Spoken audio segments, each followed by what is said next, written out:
આજે તારીખ 15/1/2025 રોજ મારા દીપડિયા ફાર્મ કે સુભાષ પાલેકર ફાર્મમાં આજે અમે જીવામૃત પાઈ રહ્યા છીએ ઘઉંમાં.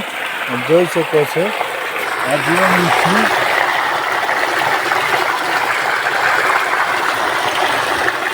આની સાથે આ ધોરિયા મારફત નીચેના ભાગમાં જીવામૃત જાય છે.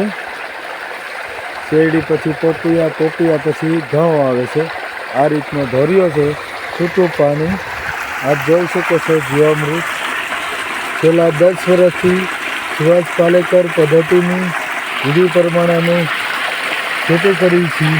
આ બંને બેરલો જીવામૃત પાવાથી 108 પ્રકારના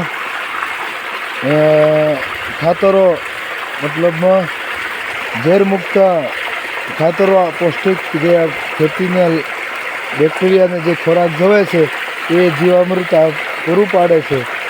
અને આ જીવામૃત દર પાણી સાથે અમે પાણે પાઈ છીએ. ગાયના સાણની રબડી અને એક જીવામૃત, રબડી જીવામૃત, એવી રીતે અમે અમારી પદ્ધતિ વાપરી અને સારા એવા ઘઉં છે. 70% +. અત્યારે મારું અગાઉથી બુકિંગ પણ થઈ ગયું છે. તો બધા ખેડૂતોને ઝેરમુક્ત ખેતી કરવી જોઈએ.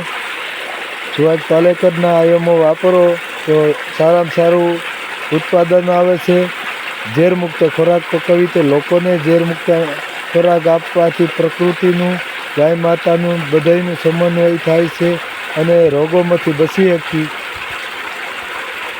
અને મારો મોબાઈલ નંબર છે 9574016960. કાળુભાઈ વાઘ, ગામ રામપુરા રહેવાનું. આ મારું ફાર્મ છે 22 કિલોમીટર દીપડિયા. ત્યાં હું ખેતી કરું છું. અને કોઈને આવા ઘઉં ખાવા હોય તો મારો સંપર્ક કરી શકે છે. અસ્તુ વહેલા તે પહેલાંનો મારો સિસ્ટમ હોય છે. અસ્તુ. જય ગૌ માતા.